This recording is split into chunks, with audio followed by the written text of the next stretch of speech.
말씀드린 게 이런 거였습니다. 네, 그렇게 어렵지 않으셨죠? 네, 그렇게 어렵지 않았습니다.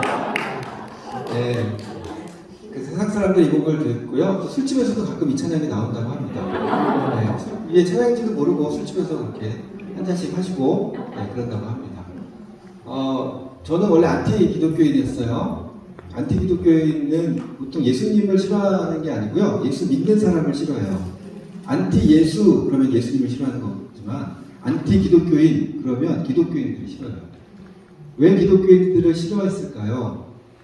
좀 잘 아시죠? 교회 안에서의 모습과 교회 밖에서의 모습이 다른 그리스도인들을 봤어요.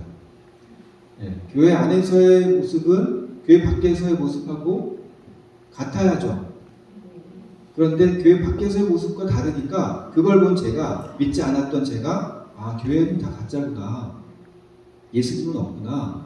예수님이 있다면 저렇게 안 할 텐데, 아, 예수님이 없는 걸 저 사람들이 저렇게 삶으로 증명하고 있구나 라고 생각했어요. 밖에서 분명히 교회 근처에서 막 창문 열고 손가락질하고 삿대질하고 막 쌍욕을 하다가 그대로 교회로 들어가서 차에서 내리면서 할렐루야 판사님 뭐 이러면서 인사하시는 모습을 보고 아, 교회는 가짜구나라고 생각했어요. 그래서 제가 예수님이 없는 걸 증명해야 되겠다. 그래서 도서관에 가서 신약책을 보기 시작했어요. 예수님이 없는 걸 증명하려면 적어도 신약책을 봐야 거기에 오류들을 발견해야 예수님이 없는 걸 증명할 수 있으니까. 그래서 신약책을 읽다가 예수님을 만났습니다. 네. 그때 인생 꼬이고서 지금 이러고 있지 않습니까? 예수님 잘못 만나가지고. 네. 그렇게 예수님 만나고 나서 제가 결정했던 게 뭐냐면 나는 말씀대로 한번 살아보자. 말씀대로 살지 않는 사람들이 싫었으니까 그럼 나는 한번 말씀대로 살아보자. 그래서 말씀대로 살기를 결정했는데 말씀대로 사는 게 쉽습니까? 어렵습니까? 어렵죠. 네. 여러분 굉장히 솔직하시네요. 네. 말씀대로 사는 거 어려워요. 네. 오른뺨을 치면 왼뺨을 돌려야 되고 오리를 가져가면 쉰리를 가져야 되고 겉옷속은 다 줘야 되고 부자 청년에게 네가 가진 재산을 다 팔아서 가난한 자들에게 나눠주고 하라. 제가 사실은 그 말씀을 고지급대로 믿었어요. 제가 예수님을 그렇게 믿고 나서 의심은 한 번도 안 했던 것 같아요. 제 기억에. 한 번도 의심 없이 달려왔던 것 같아요. 이해가 안 되는 건 있었죠. 예를 들어서 요셉의 이야기를 보면 요셉이 애굽의 총리가 되는데 사실 노예였잖아요. 그죠? 노예였고 죄수였고 감옥에 있었던 죄수였고 근데 그까지 꿈 하나 해보겠다고 총리로 세워? 그것도 당시의 신이라고 불렸던 그러니까 바로 왕의 꿈을 해보겠다는 이유로 그건 좀 말이 안 되는데. 그러니까 저는 오히려 모세가 바다를 가른 건 그거는 이해가 됐어요. 왜냐면 하나님이 하시는 일이니까. 그죠? 예수님이 무리를 걸었어요? 그건 말이 돼요. 그거는 이제 이해가 됐어요. 그런데 요셉이 애굽의 총리가 된 건 이해가 안 된 거예요. 왜냐면 그거는 이제 바로 왕이 자기들이 생각한 거에 의하면 이 사람이 총리가 되어야 마땅하다고 생각했을 테니까. 그런데 꿈 해보겠다고 총리가 돼? 제가 여기서 의구심을 가지고 그때가 군대에 있을 텐데 책들을 모아다가 도서관에 있는 책들을 모아다가 이제 읽기 시작하면서 요셉의 뒷조사를 하기 시작했죠. 그랬더니 충분히 그럴만했더라고요. 예를 들면 여러분 다 아시겠지만 언어, 문화, 경제, 정치, 행정 적어도 이것들은 할 줄 알아야 총리가 되는 거 아니겠습니까? 법률 조금 몰라도 괜찮아요. 교육 좀 몰라도 괜찮아요. 그런데 언어, 왜냐하면 이스라엘 언어가 달랐으니까 언어도 달라, 문화도 달라. 행정, 경제도 몰라. 행정도 몰라, 정치도 몰라. 그런데 어떻게 총리가 되겠습니까? 그런데 언어와 문화를 가장 빨리 배우는 방법이 원어민하고 대화하는 건데 요셉은 어릴 때부터 원어민과 대화를 할 수 있었어요. 그것도 노예의 신분에서 종의 신분으로. 종의 신분에서 배운다는 건 목숨을 걸고 언어를 배운다는 걸 뜻하거든요. 말귀를 못 알아들으면 학대를 받을 수 있어요. 문화를 이해하지 못하면 학대를 받을 수 있어요. 그러니까 목숨을 걸고 언어와 문화를 배웠겠죠. 경제, 보디발 장군 집안의 경제를 봤습니다. 감옥도 보디발 장군 집에 있었잖아요. 경호대장이었고 그 부자 집에서 잘 나가는 집안에서 경제를 배웠습니다. 경제를 종의 신분에서 배우게 되죠. 가장 빠른 레슨 방법이었어요. 그리고 감옥에 갔죠. 그 감옥이 왕의 죄수들, 쉽게 말하면 정치범의 감옥이에요. 그들과 합숙하는 거죠. 합숙훈련을 받는 겁니다. 이렇게 합숙하듯이 요셉은 합숙훈련을 받았습니다. 정치를요. 그리고 결국은 감옥에서 행정일을 맡죠. 사람이 계획해도 그렇게 완벽하게 계획할 수 있겠습니까? 요셉이 자기 생애를 돌아봤을 때 자기 인생은 꼬이고 꼬였다고 생각했을 수 있겠지만 하나님은 온전하게 완벽하게 하나님의 길을 만들어 놓고 계셨던 거죠. 그리고 결국 요셉이 꿈 해몽할 때 말하는 거 좀 보소. 아니 얘가 우리나라 문화를 잘 알고 있네. 뭐 앞으로 몇 년 동안 흉년이 오고 흉년이 오니까 세금을 얼만큼 더 거두고 어디에 창고를 짓고 막 이런 얘기 하는 거 보니까 경제관념 대단해. 정치할 줄 알아. 행정 능력 뛰어나. 그러니까 야 네가 나보다 낫다. 너 총리해. 이렇게 됐던 거죠. 그렇게 제가 그 요셉의 삶을 보면서 제 인생은 그 뒤로부터 기어 중립입니다. 하나님 미시면 그냥 가는 거고요. 하나님 세우시면 서는 거고. 제가 구체적인 계획을 세우지 않고 하나님께서 가라시는 대로 갑니다. 물론 모든 사람이 계획 없이 사는 건 또 아니겠죠. 저의 경우는 그게 맞다고 생각해서 저는 그렇게 달려가고 있습니다. 한 번도 흔들림 없이 달려왔던 것 같습니다. 그렇게 앨범의 수익금을 기부하기로 마음을 먹게 됩니다. 전액 다 기부하고 하나님께 본전도 다 찾지 않고 드리겠습니다. 라고 결정을 했어요. 제가 성경 말씀대로 살기로 결정을 했는데 그러면 부자 청년에게 하신 말씀처럼 내 재산을 다 팔아서 줘야 되니까 그러면 제가 재산이 별로 없었거든요. 집이 워낙 가난해서 그 당시에 그 화장실이 저희 집 화장실이 없었어요. 그냥 여러 세대가 함께 쓰는 그런 공동 화장실을 썼고 저희 집은 뭐 수도도 없었고 그런 가난한 집에서 살았거든요. 그러니 제가 뭐 누구한테 기부할 만한 돈이 있었겠습니까? 돈도 한 푼도 없고 빚만 있는데 앨범을 내면서 앨범의 수익금을 드리겠습니다. 그랬어요. 그리고 드렸을까요?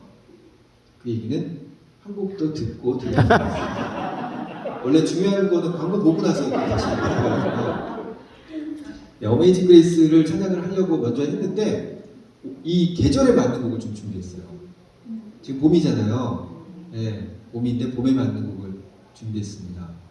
고향의 봄 준비했는데요. 제가 사실은 고향의 봄을 연주하게 된 배경이 있어요. 3년 전이었던 것 같아요. 12월 초였어요. 캐롤들을 막 듣기 시작하는데 그 캐롤들이 막 나오는데 갑자기 너무 분하고 억울한 거예요. 왜냐면 예수님이 마구간에서 나셨잖아요. 집 안도 아니고 집 밖에서 나신 거예요. 태어나면서부터 노숙이 시작된 거죠. 마구간이 집 안에 있는 경우는 없잖아요. 집 밖에 있잖아요. 근데 여러분 아시겠지만 예수님이 태어났던 날은 12월 추운 겨울이 아니라 따뜻한 봄날이었죠. 그때 나셨는데 아무도 방을 안 내줘서 결국은 밖에서 나셨어요. 그 생각이 번쩍 들면서 제가 너무나 부끄럽고 죄송하고 화가 나는 거죠. 아니, 저도 아들 셋 있거든요. 근데 아들 셋 다 병원에서 낳고, 병원에서 낳고서 그 처음에는 하루 이틀 이렇게 제대로 만나지 못했어요. 유리판을 사이로 내다봐야만 했죠. 그렇죠. 여러분 요즘은 다 그렇잖아요. 애 병균 옮을까봐. 근데 예수님은 그 따뜻한 봄날에 파리 모기가 들끓고 말 똥냄새 찌린내 때문에 눈이 매운 그곳에서 나셨고 온갖 구더기 벌레들이 기어다니는 그곳에서 나셨어요. 아니 세상에 여자가 임신해서 만삭이 돼서 애가 나오는 상황에 아무도 방을 안 내죠? 제가 그 입장이 돼봤어요. 만약에 내 아내가 막 이제 막 양수가 터지고 난리가 났는데 방 좀 달라고 그랬더니 아무도 안 내주는 거예요. 아니 적어도 애가 나오는데 방을 내줘야 될 거 아니에요. 근데 아무도 방을 안 내줬다는 생각 때문에 제가 너무 분하고 죄송하고 화가 났어요. 그러다가 막 눈물이 터졌어요. 아버지 죄송합니다. 내가 그놈입니다. 아버지 저여도 방 안 내줬을 것 같습니다. 아버지 너무 죄송합니다. 주님은 죽으려고 우리를 위해 죽으려고 이 땅에 오셨는데 죽기를 각오하고 이 땅에 오셨는데 정작 우리를 살리시겠다라는 그분이 오시는데도 방조차 안 내드렸습니다. 주님 너무 죄송합니다. 그리고 막 울다가 너무 눈물이 나서 운전을 할 수가 없어서 차를 길가에다 대고 또 그렇게 한참을 울고 나서 진정을 시키고 갔어요. 그리고 거의 한 달을 울었던 것 같아요. 그냥 툭 하면 또 눈물이 나고 툭 하면 눈물이 나고 너무 죄송해서 하나님 앞에 너무 죄송해서 그러다가 제가 그랬어요. 주님 따뜻한 봄날에 오셨는데 주님 혹시 천국은 꽃으로 가득했을까요? 울긋불긋한 그 꽃 대벌 같았을까요? 주님, 제가 고향의 곡 연주해 드릴게요. 그랬어요. 그래서 그 뒤로부터는 계절에 상관없이 고향의 곡을 연주합니다. 이 곡 들으시면서 따뜻한 봄날을 즐기는 여유를 갖는 것도 좋지만, 우리 예수님 나를 위해 십자가의 지기로 마음 먹고 오신 그 예수님이 바로 우리들에게 환영받지 못하고 마국간에서 나셔야 했던 것들 생각하면서 죄송한 마음도 가지면서 이 곡을 들으면 찬양은 아니지만 아마 또 은혜가 되리라 믿습니다.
그렇게 예수님을 믿는 사람들을 싫어했던 제가 말씀대로 살기로 결정하고 앨범의 수익금을 전에 다 드리겠다고 했어요.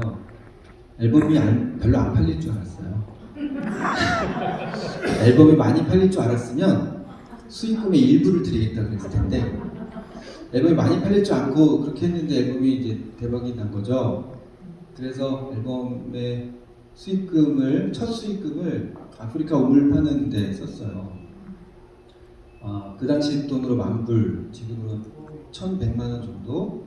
그래서 우물 한 공을 케냐 저 외곽에 전기도 들어가지 않는 마을에 파주게 됐는데 그걸로 3,000명을 살리게 됩니다. 야, 돈 1,000만 원으로 사람 한 명 살리기 쉽지 않은데 3,000명을 살려? 그게 너무 기뻤어요. 제가 다시 말씀드리지만 저는 너무 가난하게 자랐고 누구를 도와줄 만한 형편도 못 되었었고요. 처음부터 사람들을 긍휼한 마음으로 접근했던 건 아니에요. 원치 않게 앨범이 대박나면서 잘못 약속한 바람에 앨범에 수익금을 기부했는데 그 수익금이 얼마나 아름답게 쓰였는지를 알고 나서부터 인생이 바뀐 거죠. 그 뒤부터 제가 말씀 보니까 내가 희생하고 내가 불편하게 되는 것들이 계속 성경에 나오는데 알고 봤더니 그게 내 인생이 아니라는 걸 알게 됐어요. 가진 것들을 나누라고 하신 건 저를 위한 말씀이었다는 걸 알게 됐어요. 제가 그 뒤로 이제 앨범 팔리는 것도 좋지만 아내한테 물어봤어요. 앨범 팔리는 것도 다 쓰겠지만 혹시 우리 돈 가진 거 있냐 그랬더니 빚만 잔뜩 있다 그래서 혹시 뭐 팔만한 게 있냐 그랬더니 아내가 적금 통장에 4개 있대요. 그래서 제가 3개만 팔자고, 한 개는 혹시 모르니까 우리를 위해 남겨놓자고 했는데 제 아내가 4개를 다 팔아버렸어요. 사람 살려보고 나니까 우리 위해서 갖고 있는 것도 아깝다는 거죠. 멋있죠?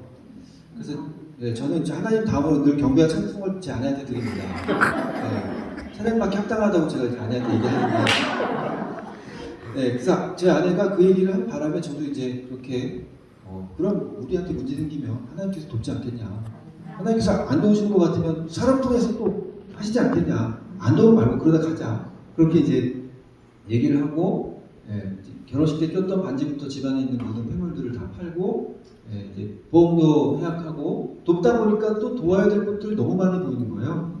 그래서 인도에 병원도 지어주고 학교도 지어주고 병원 찾아주고 탈북자도 돕고 노인들 돕고 장애인들 돕고 또 국내외 선교사들 돕다 보니까 도와야 될 것들이 너무 많이 보여서 대출도 받게 되고 카드 돌려받기도 해봤습니다. 어렵지도 않았어요. 카드 돌려받기는 결혼하기 전에도 많이 해봤었기 때문에 카드 돌려받기 그까짓 거 뭐 계속 돌려받기 하면요 한도도 올라가요. 아세요 그거요? 혹시 해보셨나요? 해보신 분들도 계시겠지만 한도 올라가는 거 잘 모르시죠? 카드 돌려받기를 계속 하잖아요. 그리고 카드사에서 전화를 계속 받아주면요 한도 올려줘요. 제가 그걸 언제 알았냐면 3년 전인가 대전에 집회를 갔더니 그 어느 집사님 한 분이 자기 카드사 직원이래요. 그러면서 선교사님은 호객님이십니다. 무슨 말이냐 그랬더니 그 카드 한도의 비밀을 알려주겠다고. 카드 돌려받기 하는 걸 카드사에서 다 안 돼요. 이 카드에서 결제일이 됐을 때 저 카드에서 빼서 돌려받기 하는 거를 카드사에서 안다는 거죠. 그래서 결제일 때 돈이 안 들어오고 다음 달에 어디서 빼고 들어가는 것들이 이제 정확하게는 모르지만 일부는 제어가 되거든요. 그러면서 전화를 할 때 찰깍찰깍 잘 받고 돈 달라고 전화 올 때 안 피하고 그 전화할 때 따뜻하게 맞아주고 사랑합니다 고객님, 저도 사랑합니다 이러면서 돈 달라고 전화하는 거 힘드시죠? 이렇게 위로도 해드리고 그러면요 그분들도 되게 위로받으세요. 뜬금없이 돈 받아야 되는 사람이 갑자기 막 힘들죠? 막 이렇게 얘기하니까 또 그분들 얼마나 격려가 됩니까? 그러니까 이제 저 사람은 갚을 의지가 있어라고 판단을 하는 거죠. 그래서 돌려받기 하다가 처음에 첫 달은 돌려받기가 되는데요. 카드 그 돌려받기 하면 이자가 한 19% 20% 이렇게 되거든요. 그렇게 한 바퀴 돌고 나면 이제 한 달을 밀리고 이제 또 밀린 상태로 계속 갚아요. 그러다 보면 또 이제 2달씩 밀리거든요. 그러면 한도를 올려줍니다. 이 사람은 갚을 의지가 있어. 그래서 한도 한번 올려줘봐. 그러면 더 높은 한도로 계속 갚다가 또 어느 순간 왜 목이 메이지? 어느 순간 다시 또 빚이 많아져서 또 밀리게 돼요. 그러다가 또 한도 올려주면 또 밀리고 이렇게 되거든요.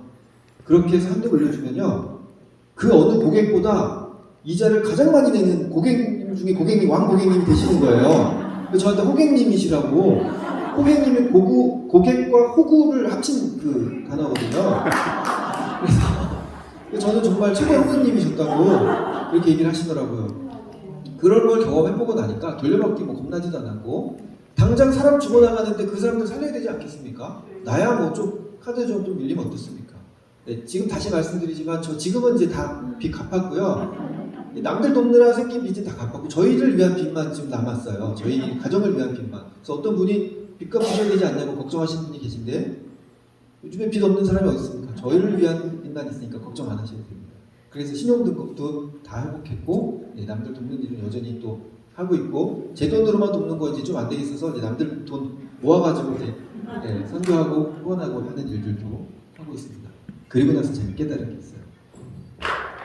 내가 나를 위해 쓸 때는 행복한지 몰랐는데 남을 위해 쓰다 보니까 행복해지더라고요. 아멘. 그걸 과학자들이 밝혀냈어요. 제가 몇 년 동안 그 얘기를 했었는데 어느 과학자가 그걸 밝혀냈습니다. 엔돌핀, 도파민에서 설명할 수 있지만 시간 관계상 머리 아프니까 그 얘기 생략하고요. 쉽게 말하면 이거예요. 내가 누군가를 행복하게 만들어줬을 때 그의 행복을 보고 내가 행복해진다는 거예요. 근데 내가 누군가로부터 착취해서 행복해지려고 하잖아요. 그러면 나도 불행하고 그 사람도 불행해진다는 거죠. 이해되시죠? 그러니까 성경에서 말씀하신 나누어라, 아껴줘라, 희생해라, 기댈 어깨가 되어줘라 하는 말씀들은 내가 희생하길 원하시는 게 아니고요. 내가 행복하길 원하셨던 거예요. 너 이렇게 하면 행복해져. 내가 빵 너한테 2개 줄 테니까 한 손에는 네 거, 자, 한 손에 있는 건 남의 거야. 그러니까 나눠줘라.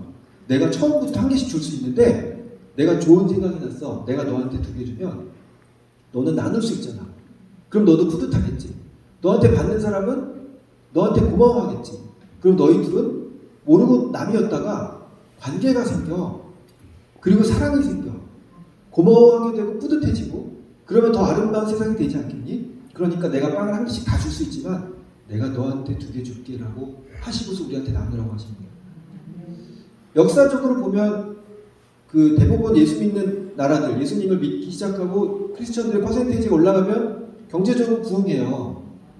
그렇잖아요? 그게 이제 크리스천들만 하는 얘기가 아니라 세상의 경제지식을 가진 사람들도 그렇게 얘기를 합니다. 거의 대부분의 통계가 예수 믿는 사람들의 퍼센테이지가 올라가면서 경제성장을 하게 되거든요. 그런데 그 이유가 바로 이 이유가 아닐까라고 저는 생각합니다. 이건 성경에 나온 얘기가 아니니까 확신할 수는 없지만 아마 그렇지 않을까라고 생각합니다. 그런데 오늘날 많은 기독교인들이 무너지는 이유 중에 하나가 경제적인 타락 때문입니다. 세상의 성공주의, 번영주의가 교회 안에까지 들어와서 정말 진리를 놓치고 있는 것 때문에 교회들이 타락하고 무너져가는 것이 아닐까라고 또 저는 보고 있습니다. 그렇게 남을 위해서 쓰다 보니 행복해졌다는 것을 경험합니다.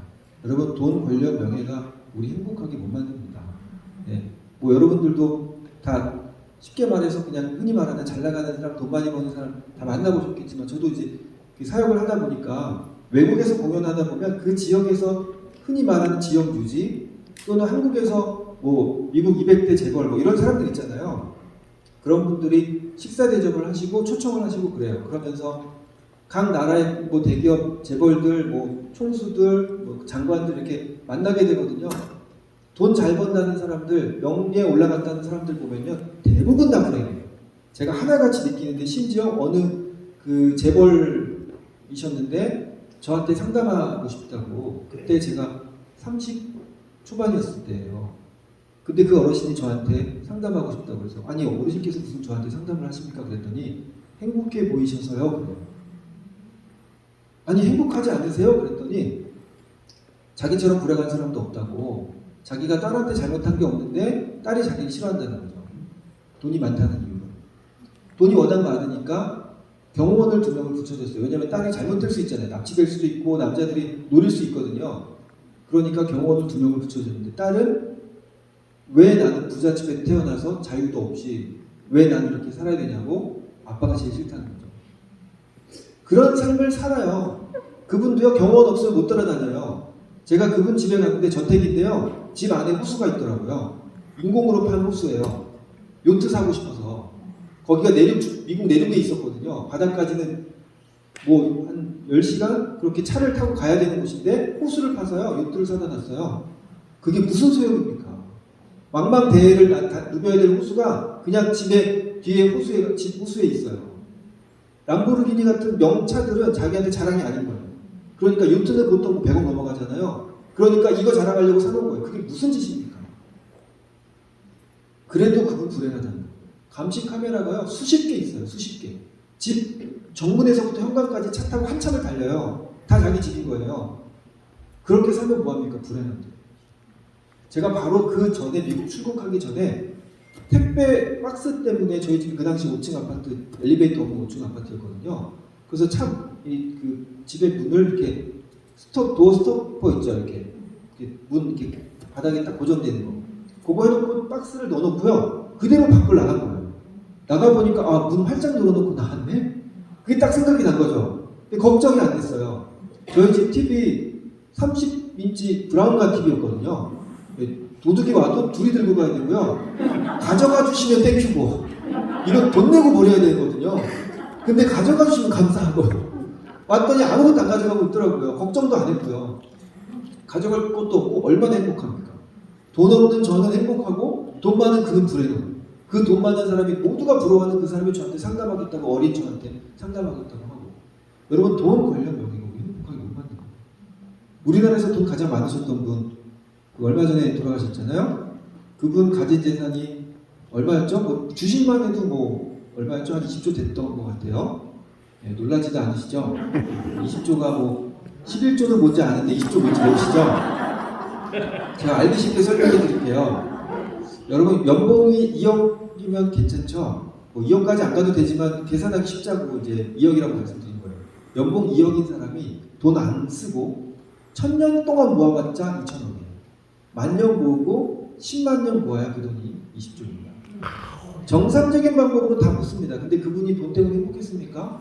돈 때문에 불행하지 않았습니까? 그 아들은 또 어떻습니까? 그 집안은 어떻습니까? 권력이요? 권력의 상징 그러면 뭐 대통령이겠죠. 지금 대통령 욕 많이 먹고 있고요. 그전 대통령 감옥 가셨고 그전 대통령 입장 비슷하시죠. 그전 대통령 가장 안타까운 죽음을 맞았죠. 여러분 행복하게 산 대통령이 누가 있습니까? 지금 또 한 대통령 한 분은 밖을 못 다니잖아요. 돌 맞을까봐. 그리고 그 사람 동상 만들어가지고 사람들이 뺨 때리고 침 뱉고 했던 것도 아시죠? 여러분 돈, 권력, 명예가 행복하게 못 만듭니다. 얘기 나온 김에 이렇게 이 얘기를 길게 하려고 했던 건 아닌데 얘기 나온 김에 한 가지 실화인데요. 들려드릴게요. 호주에서요. 한 어린아이가 엄마 아빠가 싸우는데 자꾸 돈 얘기를 하는 걸 보고서 아 돈이 없으면 불행하구나 라고 생각한 거예요. 이 아이가 열심히 공부했어요. 나는 돈을 벌 거야. 나는 열심히 돈 벌어서 어린 나이에 람보르기니를 살 거야. 그리고 정말 열심히 공부했고 명문대에 들어갔고 여기저기 기업에서 스카우트 제의를 받고 어린 아들을 둔 젊은 나이에 람보르기니를 샀어요. 여러분 람보르기니 아시죠? 예, 저렴하게는 뭐 한 4억부터 수십억 하는데 돈이 있어도 못 사는 몇 대씩 안 나오니까 돈이 있어도 못 사는 그런 차 있어요. 이 람보르기니는 소리부터 달라요. 제 차는 이렇게 언덕을 올라갈 때 이런 소리를 내요. 이런 소리를 내거든요. 근데 람보르기니 이렇게 가요. 이렇게 가요. 그런데 이 람보르기니를 샀어요. 근데 이 사람이요 주말마다 뭘 하냐면 차고에서 차를 꺼내서 차고 앞에서 이렇게 집 앞에 사람들이 다니는 공원이 바로 집 앞에 공원이에요. 차고에서 차를 꺼내서 그 공원 앞에서 차를 주말마다 닦는 거예요. 차가 더러워서 닦았을 거예요.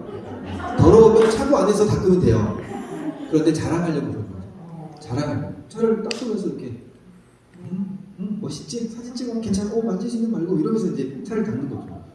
뭐 이러면서 차를 닦고 있는데 어느 날 저 반대쪽에서 삐 소리가 들려요. 이게 무슨 소리지 하고서 차 뒤로 돌아서 가봤더니 자기 아들이 못으로 차 문에 낙서를 하고 있었어요. 남일이니까 웃음이 나오죠. 이렇게 감정이입이 안 돼서 우리 사모님도 어떡합니까? 그 사람에게는 자기의 꿈, 자기 인생의 목적이 훼손되고 있었어요.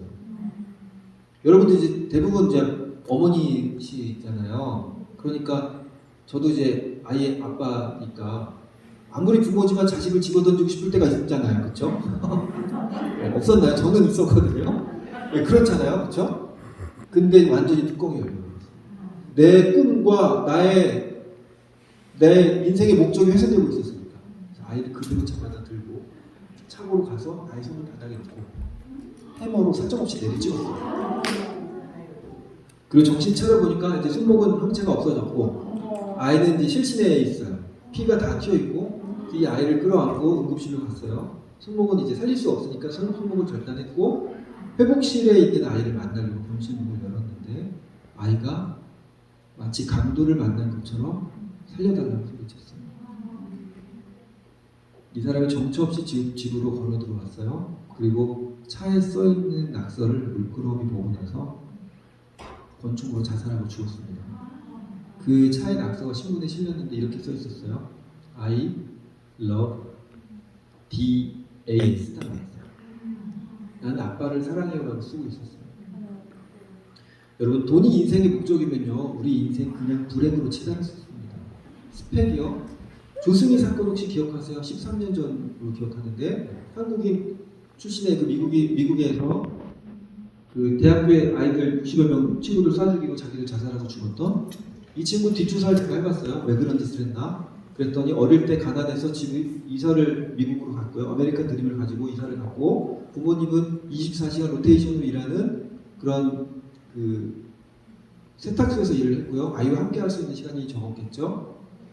미국인이 봤을 때 영어도 못해, 못생긴 동양인, 집도 가난해 보여, 옷도 허름하게 입고 있어. 그러니까 왕따를 하기 시작한 거죠.